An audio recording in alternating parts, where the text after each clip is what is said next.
Hello दोस्तों, मैं रवि रंजन अपने संस्थान के यूट्यूब चैनल पढ़ाई घर में आप सभी का स्वागत करते हैं। जैसे हम लोगों का वादा है हर घर नौकरी का, क्या आप तैयार हैं? जीएस के कड़ी में अगले इस पार्ट में हम आ चुके हैं 20 क्वेश्चन का सेट लेकर। देखते हैं, पहला क्वेश्चन है करंट अफेयर्स का है। क्वेश्चन है अभी चर्चा में है, हाल ही में नोबेल शांति पुरस्कार। देखेंगे, पहला क्वेश्चन है हाल ही में किसे नोबेल शांति पुरस्कार 2023 से सम्मानित किया गया। नोबेल पुरस्कार देखेंगे, अल्फ्रेड नोबेल जिन्होंने डायनामाइट का इन्होंने आविष्कार किया था, इन्हीं के याद में नोबेल पुरस्कार दिए जाते हैं। नोबेल पुरस्कार 6 क्षेत्रों में दिया जाता है। साहित्य,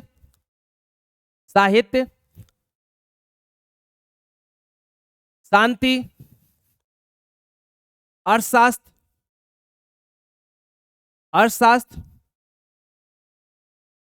भौतिकी, रसायन विज्ञान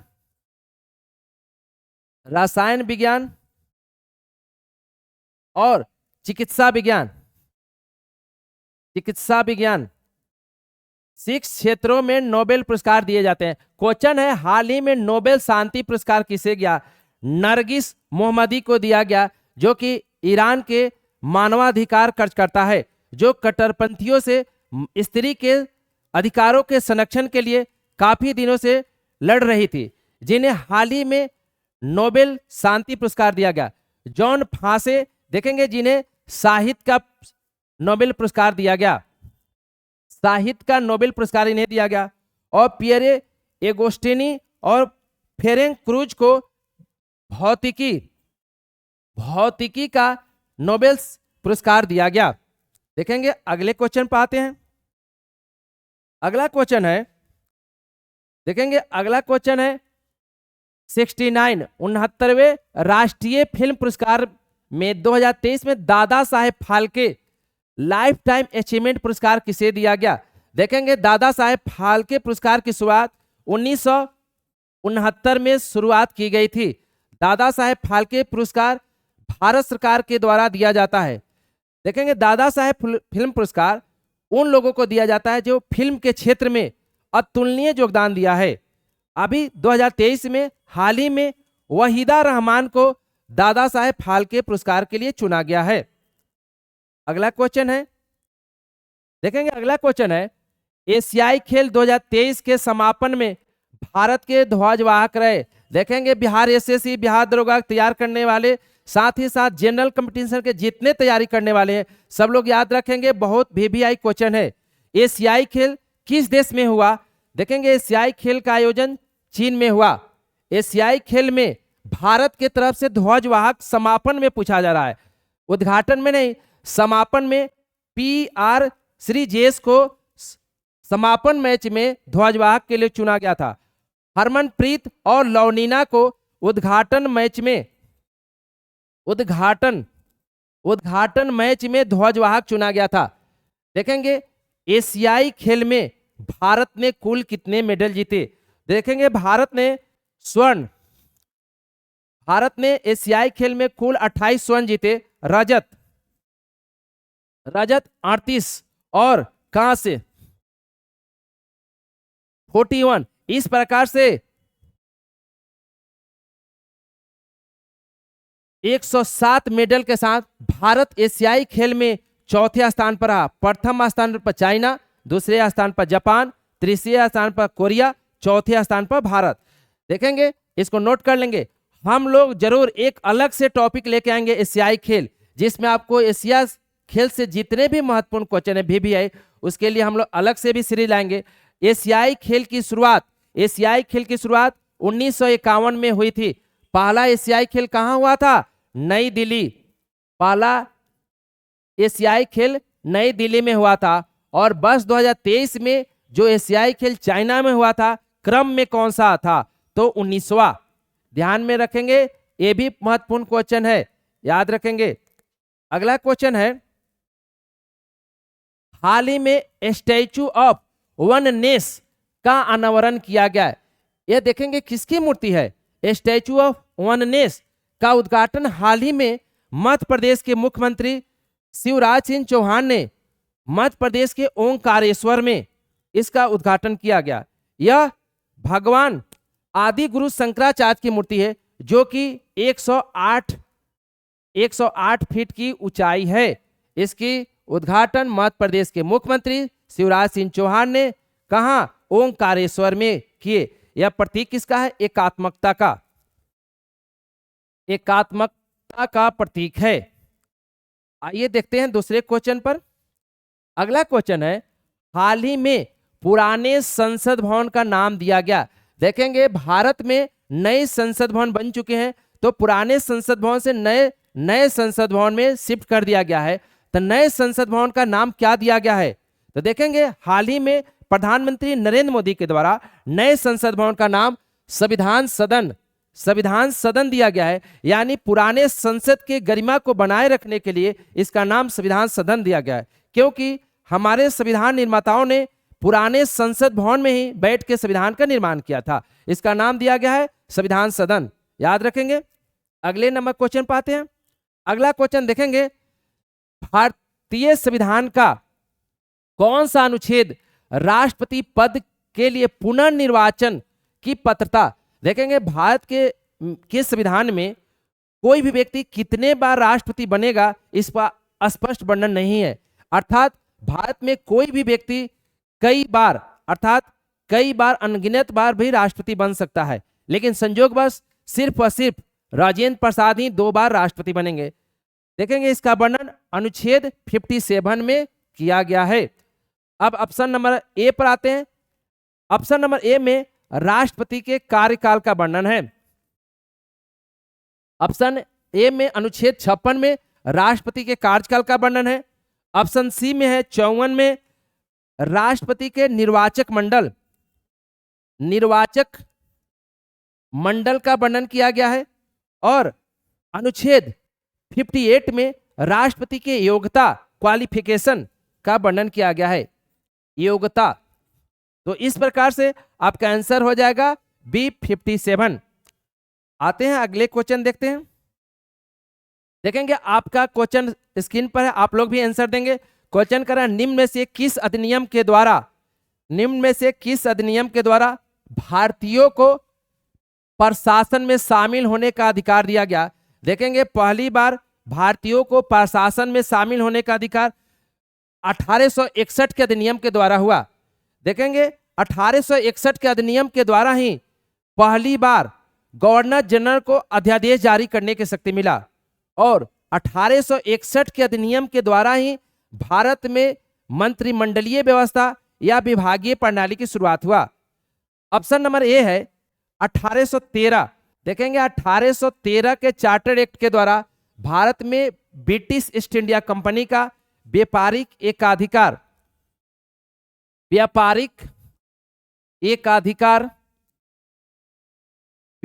एकाधिकार को समाप्त किया गया। 1833 देखेंगे बिहार दरोगा, बिहार एसएससी के लिए बहुत महत्वपूर्ण है।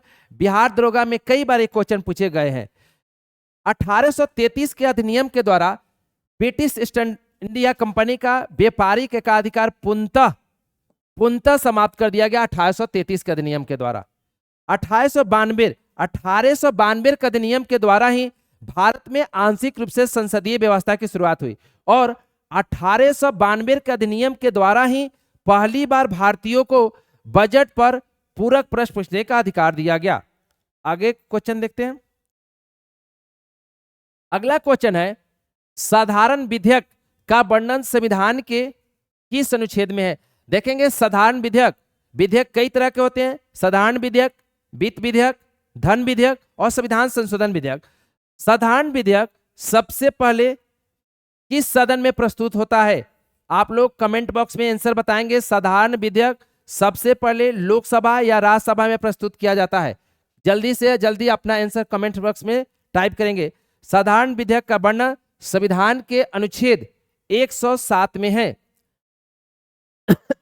देखेंगे अनुच्छेद 104, अनुच्छेद 104 क्या कहता है, अनुच्छेद 106 क्या कहता है और अनुच्छेद 108 क्या कहता है?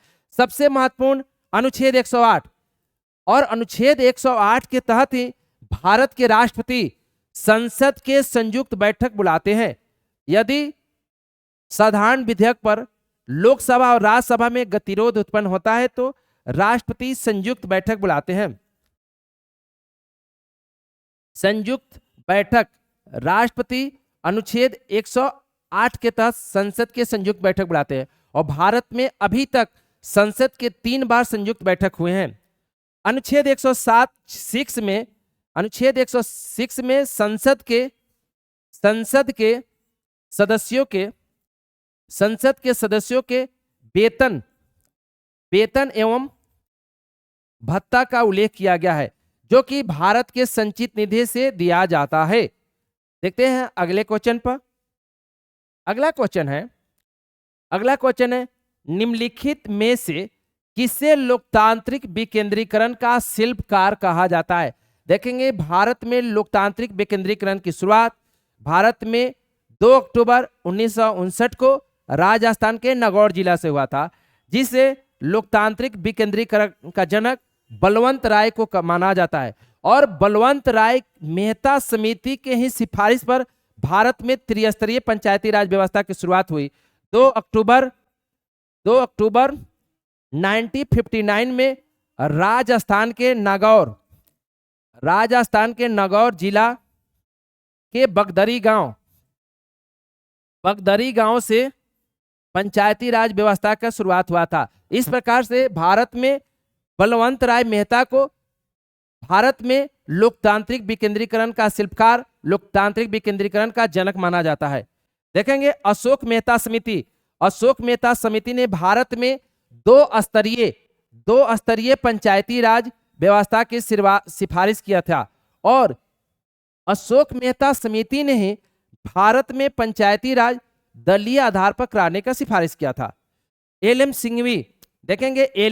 सिंघवी इसने पहला समिति था जिसने पंचायती राज व्यवस्था को संवैधानिक मान्यता देने की सिफारिश की थी। पी.के. थोंगन समिति इसने भी भारत में त्रिस्तरीय पंचायती राज व्यवस्था को लागू करने की सिफारिश की और साथ ही साथ भारत में पंचायती राज व्यवस्था को संवैधानिक मान्यता देने की सिफारिश की थी। लिख लेंगे, नोट कर लेंगे। आते हैं अगले क्वेश्चन पर। अगला क्वेश्चन है पंचायती राज व्यवस्थाओं को 29 विषय पर कानून बनाने का शक्ति प्रदान किया गया है जिसका वर्णन संविधान के किस अनुच्छेद में है। देखेंगे 73वें संविधान संशोधन के द्वारा 1992 में पंचायती राज व्यवस्था को संवैधानिक मान्यता प्रदान किया गया और पंचायत को 29 विषय सौंपे गए। पंचायत जो राज सूची का विषय है, राज सूची के ही 29 विषय उन्हें सौंपे गए। कर रहा है 29 विषय पर कानून बनाने का वर्णन संविधान के किस अनुच्छेद में है। अनुच्छेद 243 के जी में पंचायती राज को 29 विषय पर कानून बनाने का अधिकार दिया गया है। अनुच्छेद 200 आई देखेंगे राज वित्त आयोग का वर्णन है। प्रत्येक 5 साल पर राज्यपाल अनुच्छेद 243 के आई के अनुसार राज वित्त आयोग का गठन करते हैं। अनुच्छेद 243 का के राज्य निर्वाचन आयोग का वर्णन है। देखेंगे राज्य निर्वाचन आयोग का वर्णन 243 के में है जो कि पंचायत और नगर निगम का चुनाव कराता है। अनुच्छेद 243 के बी जिसमें ग्राम सभा का वर्णन किया गया है। देखेंगे अगले क्वेश्चन पर आते हैं। देखेंगे अगला क्वेश्चन है निम्न में से किस संविधान संशोधन के द्वारा गोवा को भारत का 25वां राज्य बनाया गया। देखेंगे आप लोग जल्दी से कमेंट में अपना आंसर देंगे। गोवा को किस संविधान संशोधन के द्वारा देश का 25वां राज्य बनाया गया। ऑप्शन आपके सामने है, जल्दी से कमेंट बॉक्स में आंसर बताएंगे। देखेंगे आंसर होगा 56वां संविधान संशोधन के द्वारा 1987 में यानी 1987 में गोवा को 56वां संविधान संशोधन के द्वारा देश का 25वां राज्य बनाया गया। देखेंगे 24वां संविधान संशोधन 1971 के द्वारा अनुच्छेद 13 और अनुच्छेद 368 में संशोधन किया गया और संसद को संविधान में संशोधन करने का अधिकार दिया गया। 42वां संविधान संशोधन, जिन्हें मिनी संविधान संशोधन कहा जाता है, इस संविधान संशोधन के द्वारा प्रस्तावना में 3 शब्द जोड़े गए, समाजवादी, पंथनिरपेक्ष और राष्ट्र की अखंडता शब्द को जोड़ा गया। साथ ही साथ 42वां संविधान संशोधन 1976 के द्वारा लोकसभा के कार्यकाल को 5 वर्ष से बढ़ाकर 6 वर्ष कर दिया गया और 42वें संविधान संशोधन 1976 के द्वारा ही सरदार स्वर्ण सिंह समिति की अनुशंसा पर आर्टिकल 51A जोड़ा गया और नागरिकों के लिए 10 मौलिक कर्तव्य निर्धारित किए गए। और देखेंगे 36वां संविधान संशोधन बिहार एसएससी, बिहार दरोगा के लिए भी आई है। 36वां संविधान संशोधन के द्वारा 1975 में सिक्किम को पूर्ण राज्य का दर्जा दिया गया।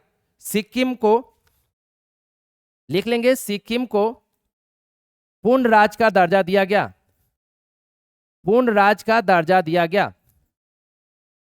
आते हैं अगले क्वेश्चन पर। अगला क्वेश्चन है, हाल ही में चंद्रयान 3 को किस रॉकेट से सफलतापूर्वक प्रक्षेपित किया गया? VVI क्वेश्चन है, इसको छाप लेंगे। VVI क्वेश्चन है बिहार दरोगा, बिहार एसएससी के लिए। चंद्रयान 3 को किस रॉकेट से सफलतापूर्वक प्रक्षेपित किया गया? आंसर जल्दी से आप लोग कमेंट्स बॉक्स में बताएंगे, क्या होगा आंसर, जल्दी से बता देंगे। देखेंगे चंद्रयान 3 को LBM-3 M4 रॉकेट से लॉन्च किया गया। आप लोग बताएंगे चंद्रयान 3 का लॉन्चिंग डेट क्या है? 14 जुलाई। 14 जुलाई को चंद्रयान 3 को लॉन्च किया गया। चंद्रयान 3 किस तिथि को चंद्रमा के दक्षिणी ध्रुव पर सॉफ्ट लैंडिंग किया? तो देखेंगे चंद्रयान 3 23 अगस्त 2023 को चंद्रमा के दक्षिणी ध्रुव पर सॉफ्ट लैंडिंग किया और भारत विश्व का पहला देश बना जो चंद्रमा के दक्षिणी ध्रुव पर चंद्रयान 3 को सफलतापूर्वक सॉफ्ट लैंडिंग कराने वाला। देखेंगे महत्वपूर्ण है, भारत का चंद्रयान 3 जिस जगह पर सॉफ्ट लैंडिंग किया उसको भारत सरकार के द्वारा शिव शक्ति पॉइंट नाम दिया गया है। नोट कर लेंगे, छाप लेंगे, पूछने वाला है। शिव शक्ति पॉइंट इसका नाम दिया गया है, पूछेगा एग्जाम में। और जिस तिथि को अर्थात 23 अगस्त को राष्ट्रीय अंतरिक्ष दिवस, नेशनल स्पेस डे, राष्ट्रीय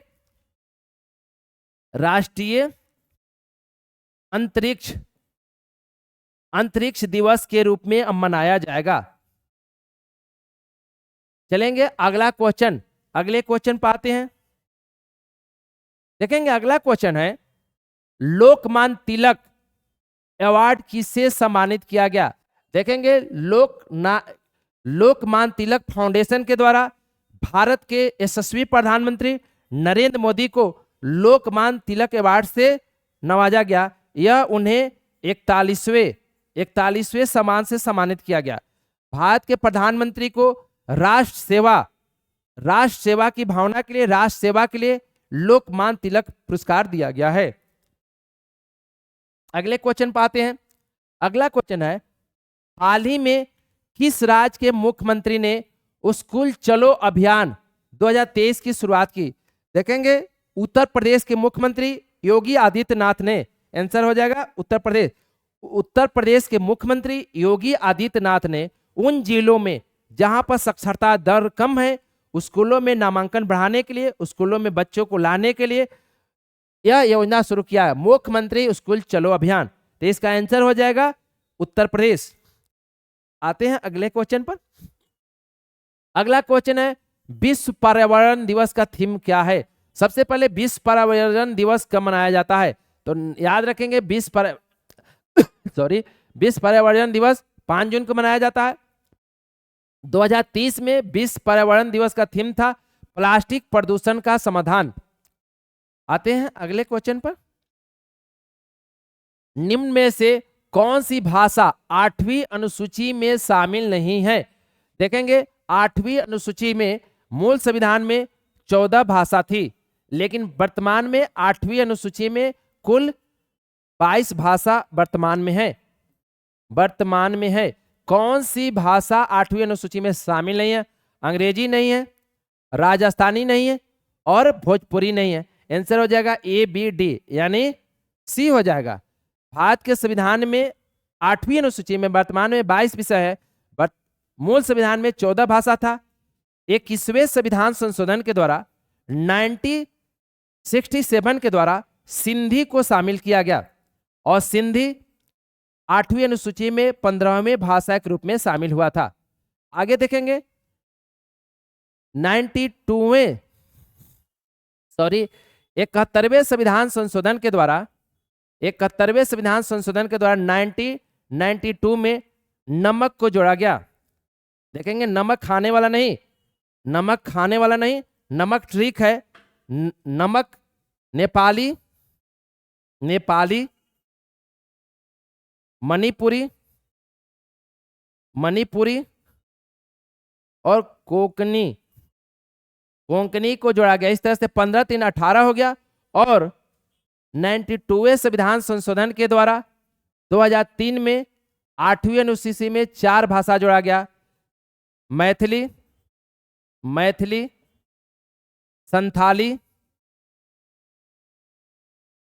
संथाली, दोगड़ी,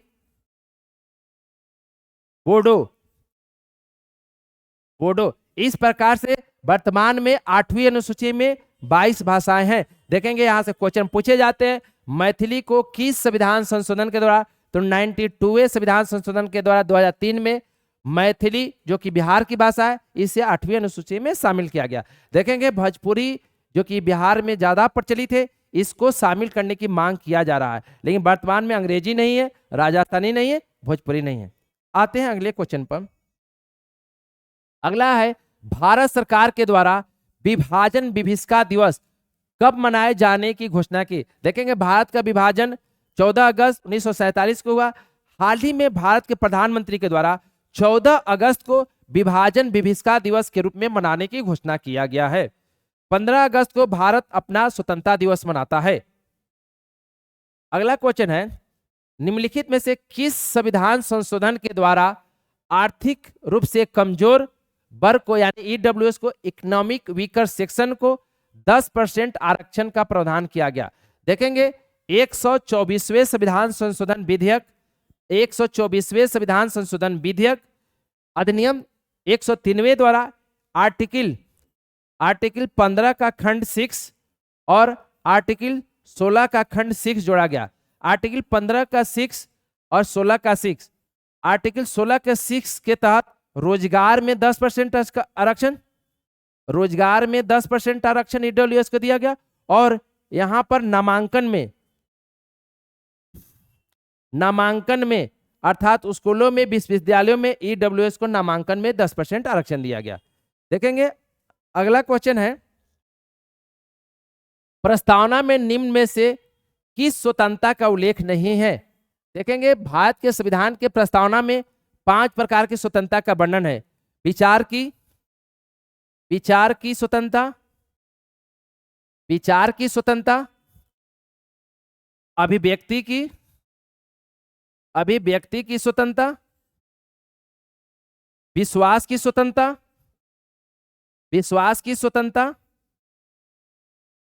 धर्म की स्वतंत्रता और उपासना की स्वतंत्रता। इस प्रकार से भारत के संविधान के प्रस्तावना में 5 प्रकार की स्वतंत्रता का उल्लेख है। देख लेंगे 5 आपके बोर्ड पर लिखा हुआ है, किसका नहीं है? तो विचार की है, विश्वास की भी है, अभिव्यक्ति की भी है। आंसर अपने आप मिल जाएगा। आंसर मारेंगे राजनीतिक स्वतंत्रता। देखेंगे संविधान के प्रस्तावना में 5 प्रकार की स्वतंत्रता और 3 प्रकार की न्याय का वर्णन है। देख लेंगे 5 प्रकार की स्वतंत्रता कौन कौन है? विचार की स्वतंत्रता, अभिव्यक्ति की स्वतंत्रता, विश्वास की स्वतंत्रता, धर्म की स्वतंत्रता और उपासना स्वतंत्रता। 3 न्याय का वर्णन किया गया है। देखेंगे सामाजिक न्याय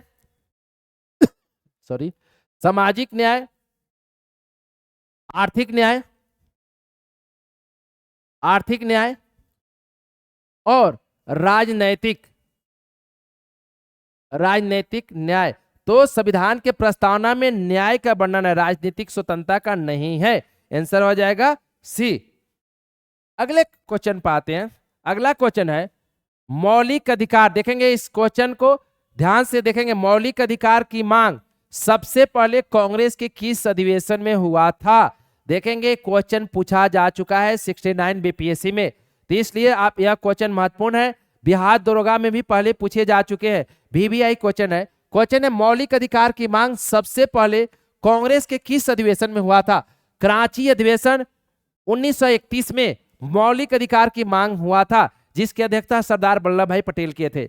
लाहौर अधिवेशन 1929, जहां पर पूर्ण स्वराज की मांग हुआ था। पूर्ण स्वराज की मांग पहली बार किया गया था। कोलकाता में जो है 1896 में कांग्रेस का अधिवेशन हुआ था, जिसमें स्वराज शब्द का वर्णन किया गया था। और देखेंगे इसी में वंदे मातरम को पहली कांग्रेस के कोलकाता अधिवेशन में ही पहली बार वंदे मातरम को गाया गया था। और लखनऊ अधिवेशन 1936 में संविधान के निर्माण के लिए कांग्रेस के द्वारा सबसे पहले संविधान सभा की मांग लखनऊ अधिवेशन में किया गया था। इस प्रकार से यह महत्वपूर्ण क्वेश्चन है, देख लेंगे। तो दोस्तों अगर मेरा वीडियो अच्छा लगता है तो इसे शेयर करें, सब्सक्राइब करें और बेल आइकन को जरूर दबाएं, जिससे मेरे आने वाला प्रत्येक वीडियो सबसे पहले आपको मिले। तब तक के लिए आज इतना ही। शुभ रात्रि, धन्यवाद।